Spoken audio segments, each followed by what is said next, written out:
Bonjour. Aujourd'hui, samedi 9 mars 2024, je vous présente l'audio mission numéro 8, notre tout premier vœu d'incarnation est aussi notre toute première mission divine humaine.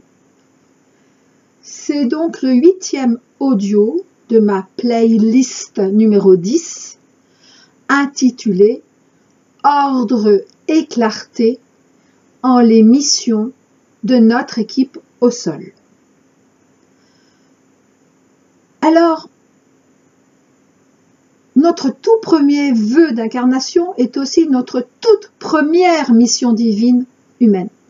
Alors pourquoi j'en témoigne uniquement maintenant, c'est-à-dire dans le cadre de cet audio intitulé 8e mission? Pour plusieurs raisons. Tout d'abord parce que moi-même, je n'étais pas encore prête à intégrer cette compréhension. Pourtant, vérité que je sais depuis plusieurs années via les messages Channeling que j'avais reçus. Parce que très peu d'humains, encore très peu, vraiment encore très peu, sont prêts aujourd'hui à l'entendre.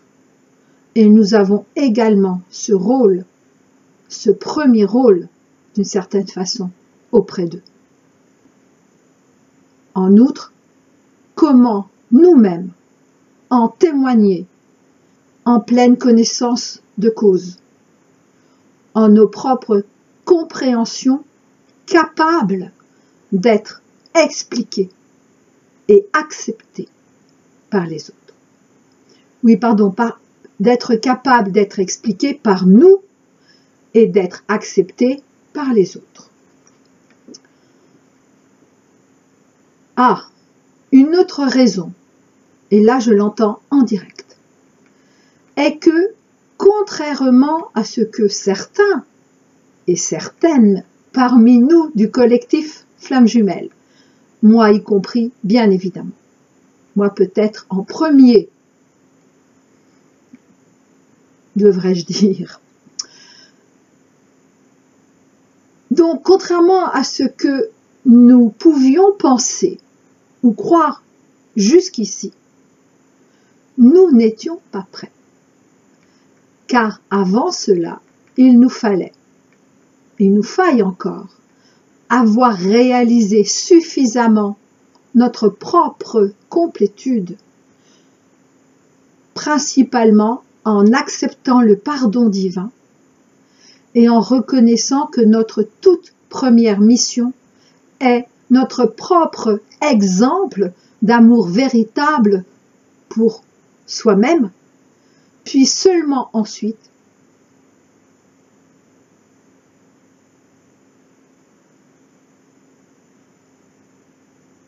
témoigner que cet amour est également possible au sein du couple, au sein de tous les couples, et pas seulement au sein du couple, au sein des couples du collectif Flammes Jumelles.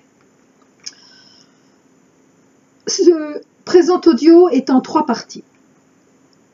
La première, petit retour sur certains éclairages déjà développés ou seulement annoncés.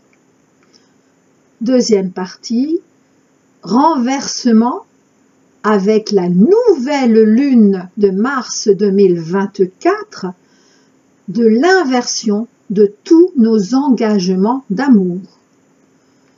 Troisième partie, être ou ne pas être, première demande de la promesse d'amour envers soi-même.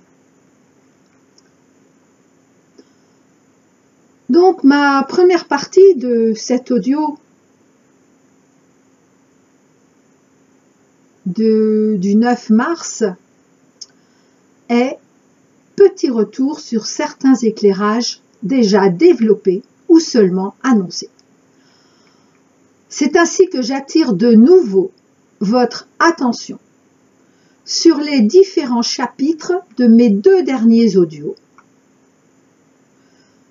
mais cette fois-ci de la playlist numéro 11, réalisation des vœux en accord avec notre âme, puisque ce présent audio, mission numéro 8, en est un complément indispensable. Et je dirais même dans les deux sens. Les trois se complètent parfaitement. Alors le premier audio que je vous rappelle est du 9 février 2024, vœu réalisé numéro 2. Nous sommes tout au bout de notre chemin de complétude personnelle. Alors, les 6 parties étaient, premièrement, rappel de notre vœu de complétude par la nouvelle lune de février 2024. Deuxièmement, couple intérieur malade versus couple intérieur blessé. Troisièmement, chasseur-runner et autres nuances ultérieures en fonction de notre évolution. Quatrièmement, complétude de notre couple intérieur en tant que moitié du couple intérieur de notre autre. Cinquièmement, partage de la carte larmoise de l'oracle du cœur sacré d'Avalon, le chant du monde. Et sixièmement, présentation du prochain audio, vœu réalisé numéro 3, le pardon.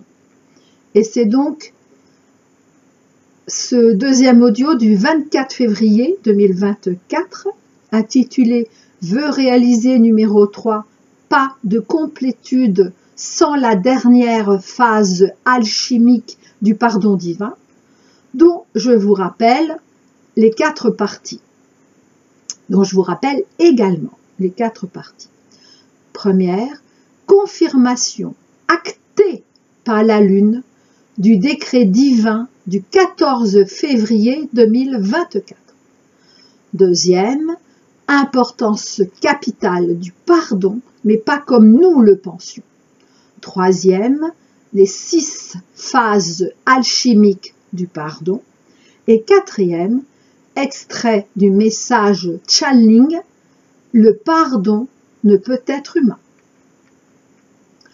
Alors j'attire en outre votre attention, pour ceux qui en seraient intéressés, bien évidemment, sur l'audio du 18 février 2023, intitulé « Chapitre 8 sur le thème de notre destinée, l'ultime combat est aussi de savoir où en est l'engagement envers soi-même. » Étant précisé qu'alors, à ce moment-là, donc en février 2023, il s'agissait de notre engagement envers soi-même, certes, mais dans le cadre stricto sensu de notre couple au sein du collectif Flammes Jumelles.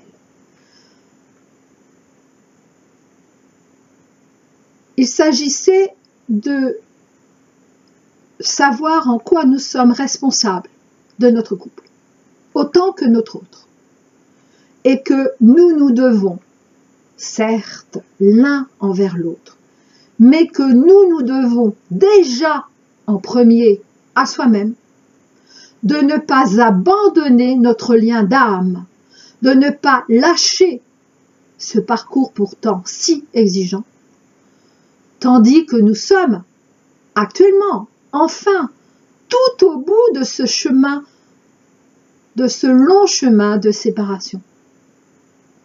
En tant que collectif Flammes Jumelles, nous devons de respecter notre engagement, tant vis-à-vis de soi-même que vis-à-vis de notre autre, et ce, autant que vis-à-vis de notre source, c'est-à-dire, en l'occurrence, la source du collectif Flammes Jumelles, qu'est Polaris, l'étoile polaire.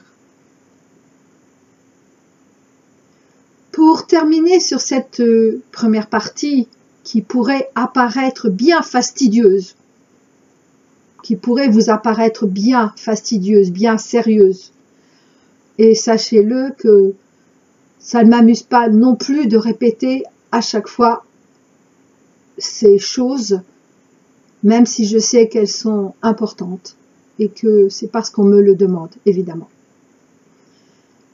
Donc cette première partie, plus fastidieuse, je vous l'accorde, je me l'accorde, mais pourtant je le redis, si importante et nécessaire.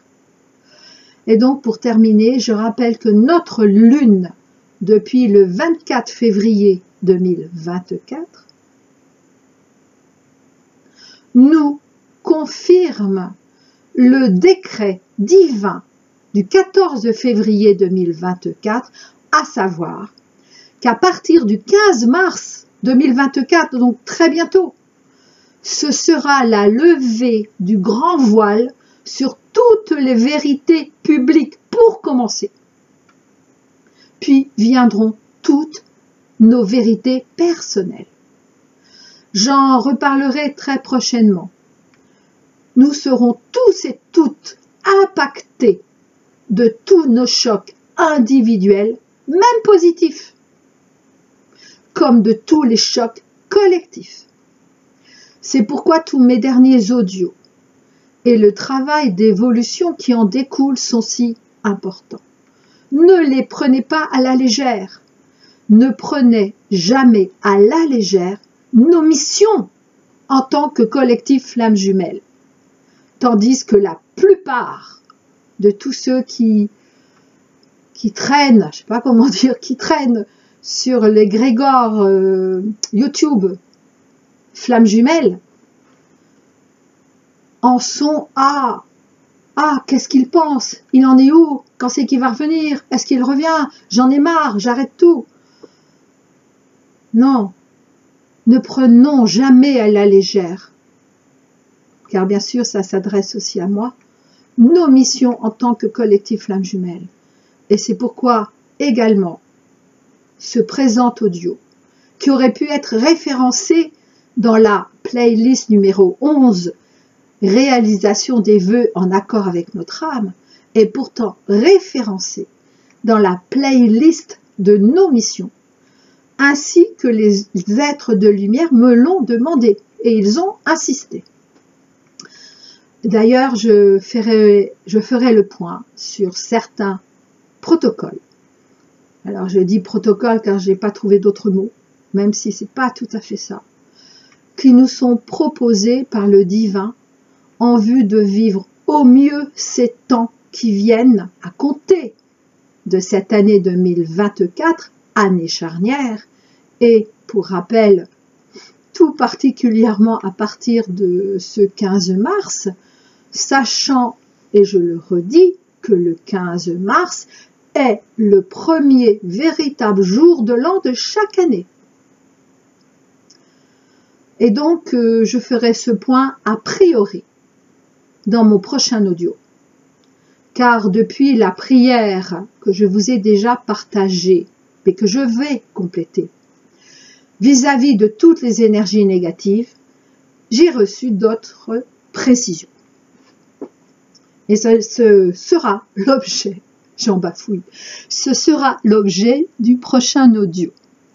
Là, j'en viens donc à ma deuxième partie de cet audio donc du 9 mars.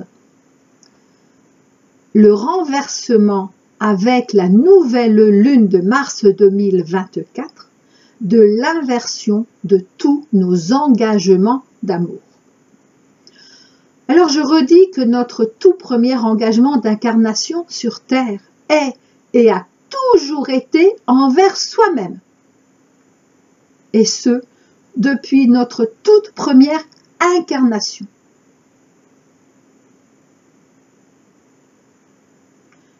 Et que ce premier engagement d'incarnation s'est toujours présenté à nous sous l'aspect de notre désir profond de complétude.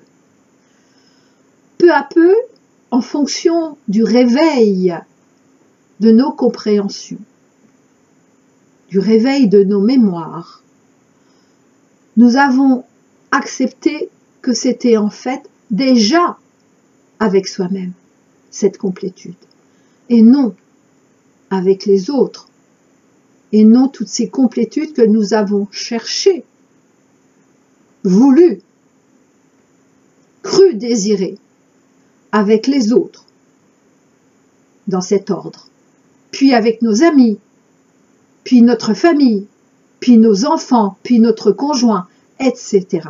Pour seulement, enfin, s'il nous restait du temps, nous occuper de soi-même. Alors bien sûr, en disant nous, je devrais dire nous occuper de nous-mêmes. Mais comme c'est par oral, le nous-mêmes quelquefois est pluriel, quelquefois il est singulier, et donc je fais le choix de ne pas tout à fait respecter le français en disant soi-même. Comme ça, il n'y aura plus de confusion entre nous-mêmes singulier et nous-mêmes pluriel.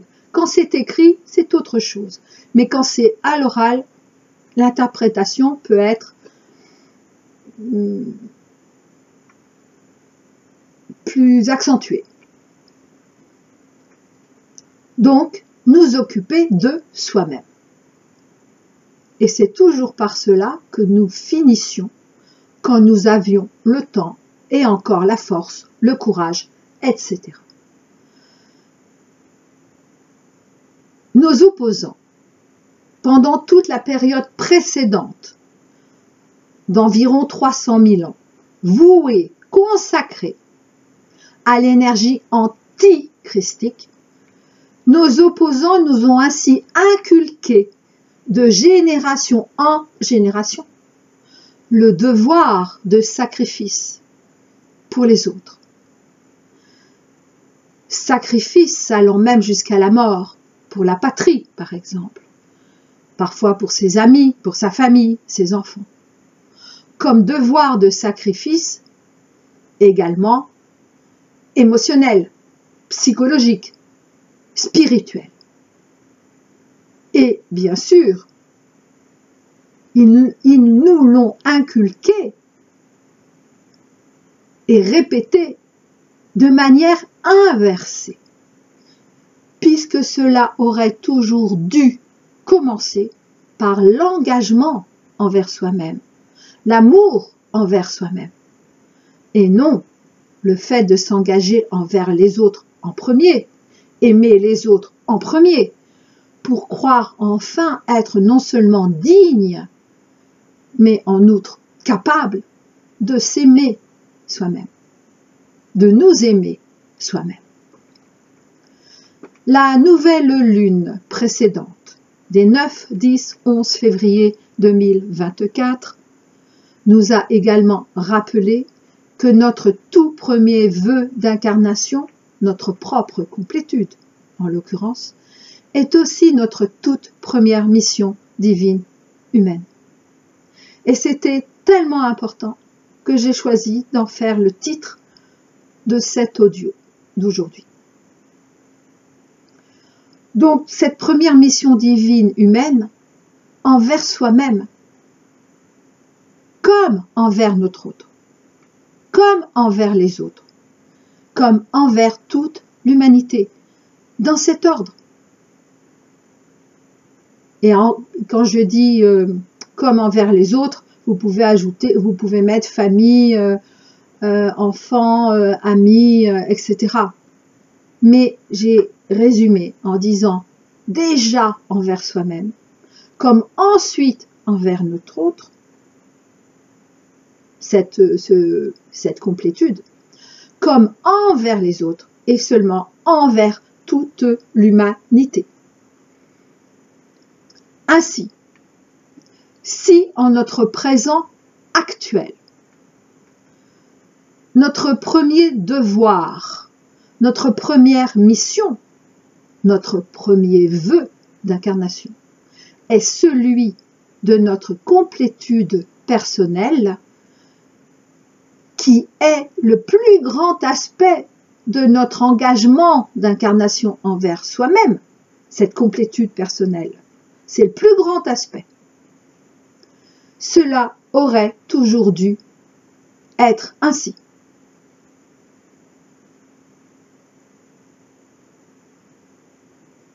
Et non pas seulement à partir de maintenant. Et cela aurait toujours dû être ainsi, et pas uniquement pour tous les éveillés des temps passés et présents, mais bien pour chaque humain.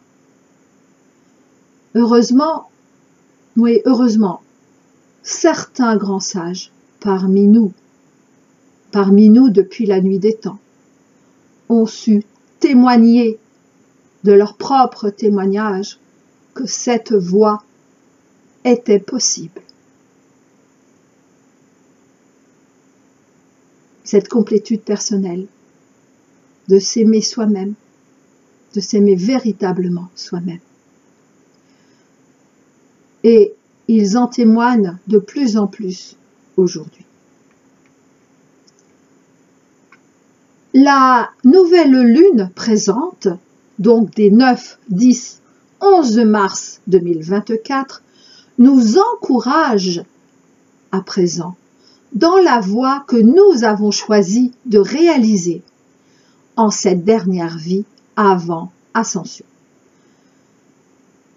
C'est ainsi que si tous nos opposants, et oui, remercions-les, nous ont aidés et peuvent encore nous aider, et là je parle également de nos opposants des domaines publics, pas que privés,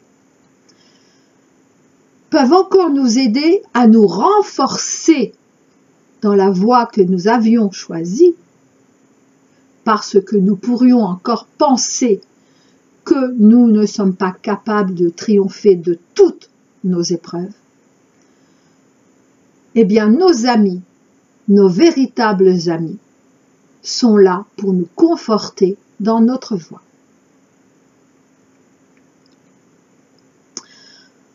Cette nouvelle lune de Mars, comme chacun des aspects visibles de l'être de lumière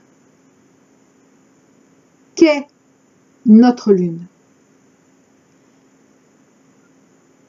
est parmi nos plus grands amis, même si parfois de manière qui pourrait nous sembler plus ardue, oui. La lune nous accompagne, et ce, en toute son intuition de vie, aux côtés de son époux le soleil, lui-même en toute sa force de vie. Tous deux nous accompagnent, avec les autres êtres de lumière évidemment, en tous nos choix, et ce, depuis la nuit des temps. Aujourd'hui donc, la Lune nous propose tout particulièrement son aide en vue d'encore plus nous raffermir dans la voie d'amour, déjà pour nous, que nous avons choisi de témoigner en tant que collectif Flammes Jumelles. Car sans amour, déjà pour soi-même, il ne peut y avoir ni complétude, ni respect de notre tout premier engagement d'incarnation, qui est également notre premier vœu, en train aujourd'hui de se réaliser.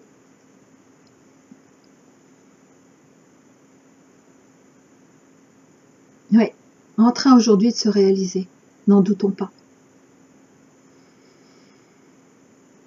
Troisième et dernière partie. Être ou ne pas être.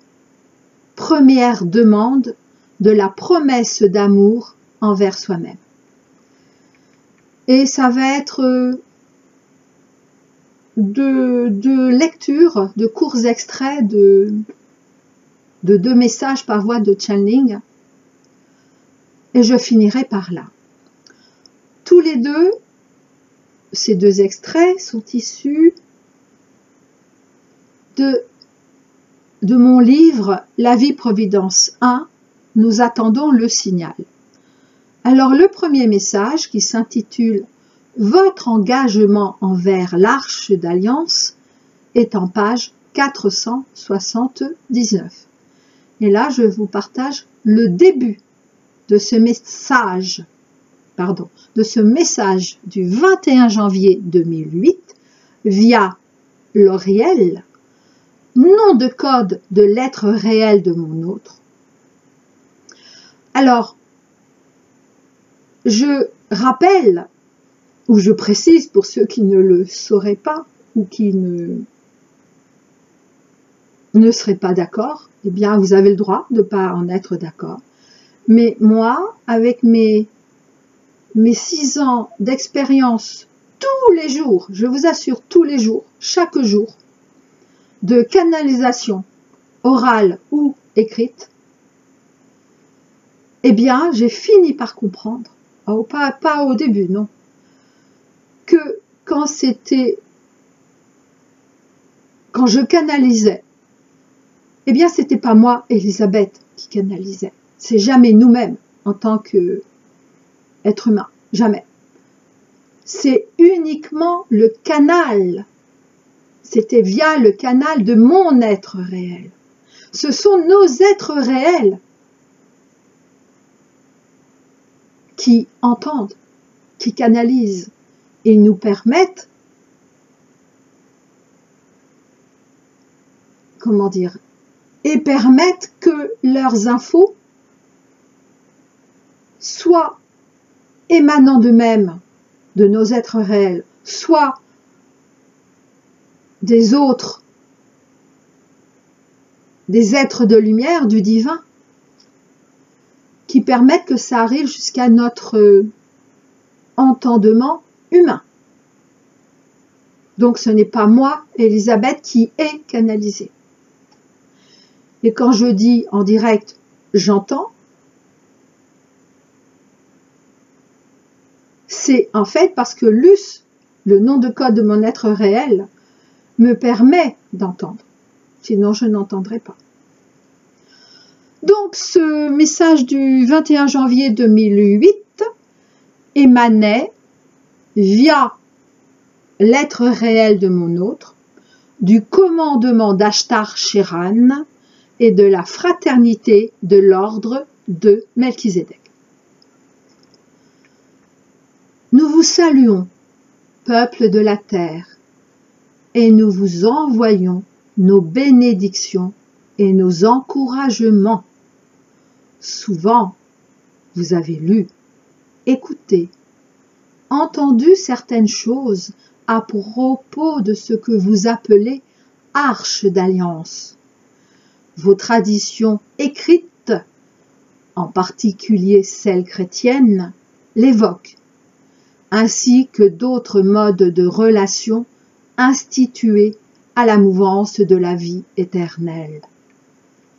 L'Arche d'Alliance est très fortement reliée aux arcs-en-ciel en tant que pont, alors ce sont les arcs-en-ciel qui sont les ponts, en tant que pont de lumière entre divers mondes et le plan dense de la Terre.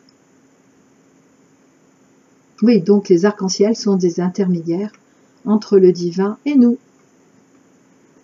et notre incarnation physique.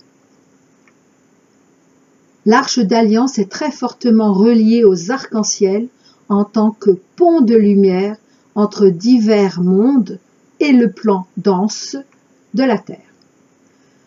L'Arche d'Alliance est l'image de votre connexion originelle et de votre engagement sur cette terre.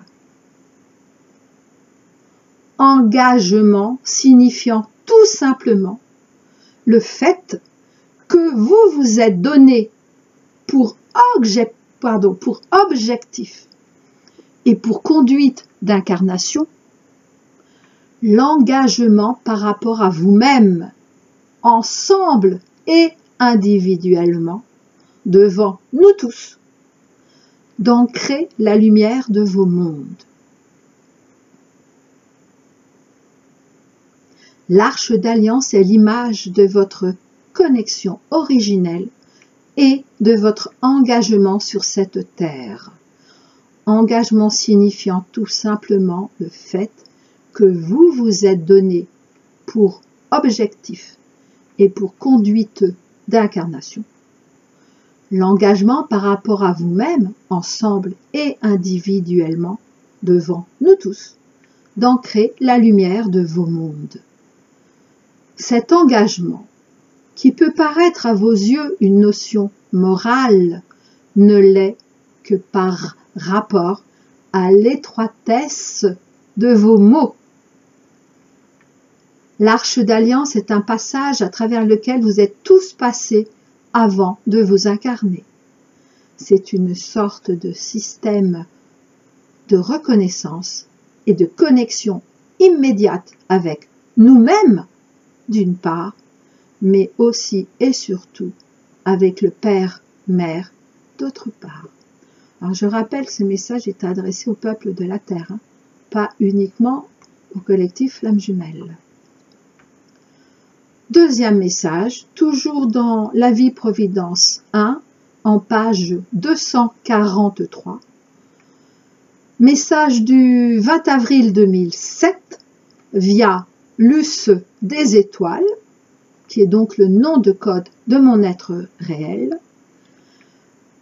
Un message de Sananda, Sananda étant l'union, étant la flamme unique Yeshua en Jésus, et de Myriam de Magdala en Marie-Madeleine, et ce message intitulé « Rayonner l'amour ». C'est juste un court extrait. Pensez-vous que le prince Siddhartha soit devenu Bouddha parce qu'il avait décidé de le devenir?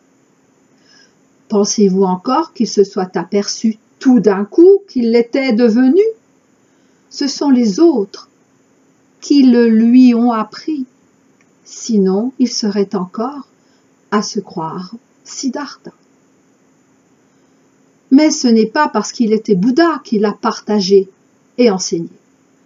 Tout s'est fait en un seul mouvement, et en cela, il a su comprendre bien avant la plupart de ses contemporains que l'amour est l'amour, que la sagesse est la sagesse.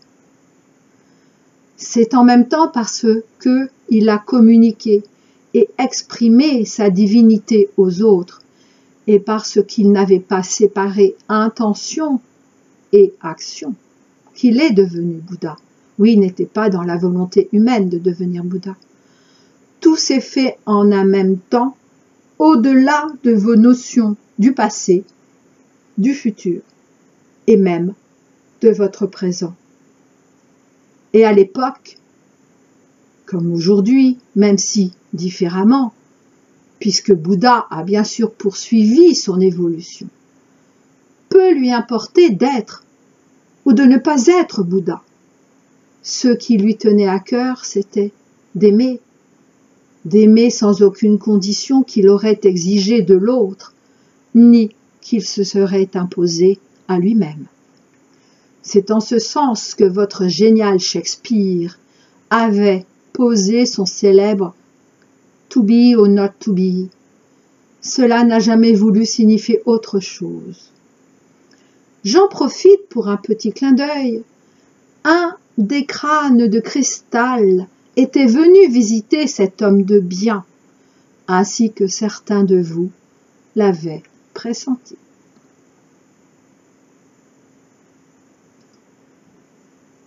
Et j'arrête là pour aujourd'hui.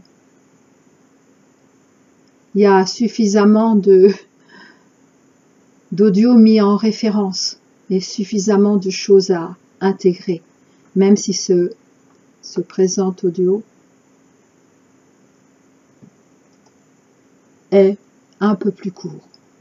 À très bientôt.